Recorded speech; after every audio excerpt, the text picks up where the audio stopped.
All right, so now we're back to talk about the solution. And as I said, please, as we talk about this example, we're going to do a bunch of other examples in much more in-depth classes that we're going to do about this, but this gives you that initial feel for this process. When we think about the human story and how it unfolds, the first thing to ask is, when do people really get to the point of a willingness to change? Because the change opportunity is always there, but the thing is, we're stuck in a particular loop. We're stuck in a particular framework for reality, and we're generally willing to endure a certain level of discomfort, perhaps a very intense level of discomfort. Somebody who grew up like this young woman did, she's willing to suffer a great deal before she actually will finally wake up and say, hey, maybe I'm just doing the wrong things.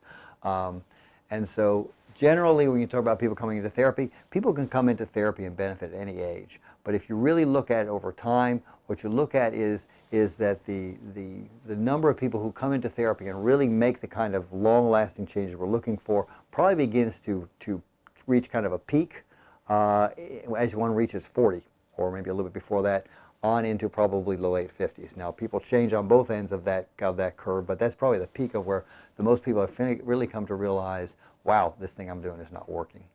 The key things that really drive people to change are these: is very rarely does somebody come into therapy and say, you know, I think my outlook on the world is just not working for me. I'd like to change how I see things. That's not what people come in and say. Nor do they say, you know, I think I'm doing the wrong things. What they say is, the world is making me miserable and I feel bad. That's really where that focus is initially, is those two things. So generally, those are the most concrete things, and so I'll go with those first. One, helping people to see the whole picture of what's going on with them, but then you go to those things first. So the first thing I'll generally do with people in terms of a therapy process is I'll look at this physiology part, because by the time you get to therapy, you're generally so miserable, and you realize that what started out as emotional, psychological patterns have become biochemistry. And so you're really trapped in your chemical reality. And so that's when I'll talk with people about physiological solutions, and physiological solutions are things like, and we can put a few notes here, things like, we can start on one end that says things like, what do you do physiologically for anxiety? Is you can learn relaxation skills, and that's things like, you know, the Calm app and the Headspace apps are really good ones for learning that sort of thing. There's a lot of really good ways to learn to meditate, yoga, all those kind of things are very helpful for just learning to be able to calm down. Certainly cutting out caffeine and that sort of thing is helpful. Additionally, for the depression, then some of the key things we're looking for physiologically with depression is, one, we eliminate other kind of chemicals like alcohol or caffeine, but also cardio exercise is great for that. So on a physiological level, that's probably some of the best stuff we do. Beyond that is, medication is a very reasonable thing to consider. The classes of medications that I'll talk about in some other presentations that are called serotonin selective reuptake inhibitors, or the serotonin and norepinephrine reuptake inhibitors, are really very safe medicines. I'd have my daughters take them if I thought they needed them. They're very safe, they're not addictive, they're good choices sometimes. And so you try to get people to feel better where they're not just miserable.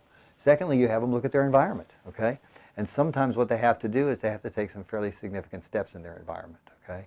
And so one of them, we talk about this sort of situation, is by the time they reach me, they're pretty desperate. And so they may need to take a step of changing the dynamics some and separating in that marriage. Or in some way or another helping their spouse to realize, no, this is different now. I'm not just going to nag you. You can experience some change in your life this way. Because if he's ever going to change, he's got to experience that there's some real gain and loss for him in this. And so she might actually separate. She would at least go to Al-Anon, which is the family program for that. We also look at things like family support and other kind of factors like that. So we say separate, we say Al-Anon, family support. And like I said, when I say this, it's a really important thing to make a point of, not proposing people divorce, not promoting divorce. You can certainly even stay married to somebody who is a practicing alcoholic or drug addict and do it in a more functional way. I'm just saying those are some of the things we look at environmentally. Beyond that, then we begin to get into what's called cognitive psychology. What cognitive psychology is cognitive psychology says how I feel has everything to do with what I tell myself about myself and the world. And so you begin to work with folks with any kind of issues and understanding some of those ingrained but flawed ways that one interprets the world, okay? And so we kind of go through these one at a time. We're going to say the number one is we're going to say affirmations, okay? Personal affirmations. That means saying positive things about myself. But that stuff can be very canned and very ineffective.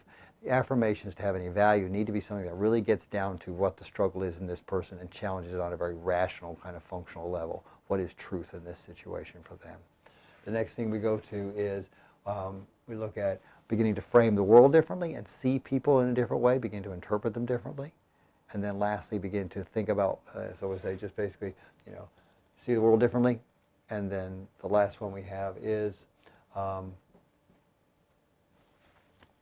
learning to basically change my strategy for managing human relationships. Now that stuff is very general, and I'm making it that way because trying to make the complexities of that simple right now it misses the point. This is very complicated stuff.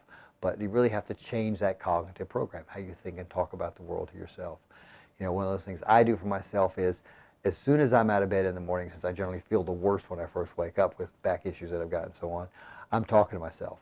And a lot of that stuff is framing reality in a way that I know is true, but when I feel bad, I'm not going to frame it that way. So, behavioral, we begin to talk, this is things like setting limits on yourself. Basically what I will and won't do. So this is beginning to actually expect less of yourself and require less of yourself as part of becoming a happier, more satisfied person. The number two, the submissive and accommodating, we begin to teach things like, and such a popular word these days are boundaries and limits, but those are good words. People learn about boundaries and limits, and you really got to come to understand that practicing boundaries and limits from the outset of a relationship is a really significant part of what love means.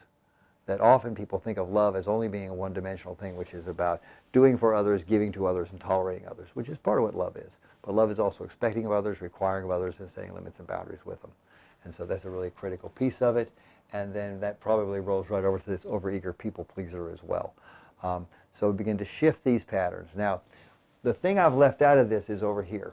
And I've got another model that we'll present at another time that is this whole thing about the emotion part. This is the physiological aspect of emotions. This is more the emotional experience itself. This gets into techniques that are probably the most in-depth process that we do in psychotherapy, and we're going to have some presentations coming up on that.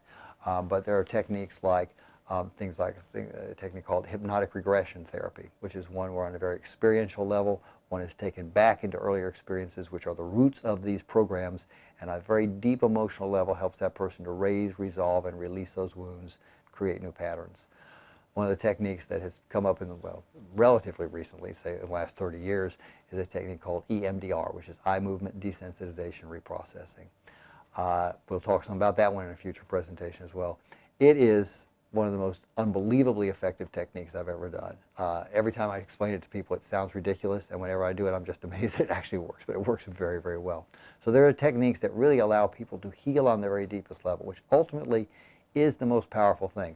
Once you do that, once you're able to really get to these deep gut level emotional issues and get them to be raised, resolved, and released, then everything else you do comes much more automatically. And I've said before that issue about our capacity for mental clarity and competence in any issue and our emotional intensity around that issue working in inverse proportion. The more loaded you are with emotion around any issue, the less clarity and competence you have. The more you can genuinely resolve and release that emotion, the greater clarity and competence you have. And I will often have people where when I do this kind of feeling work with them, they will come back the next time having just automatically changed the way they see the world and the way they're relating with it, because that deep emotional program has changed. So again, we're not just talking about the daughters of alcoholic, we're just using it as our example. There are 1,000+ different scenarios we all play out in our lives. We're going to be doing a number of different classes specifically on these with a much greater level of depth, able to help you walk through and really understand your best self better and really set the stage for genuine change and growth.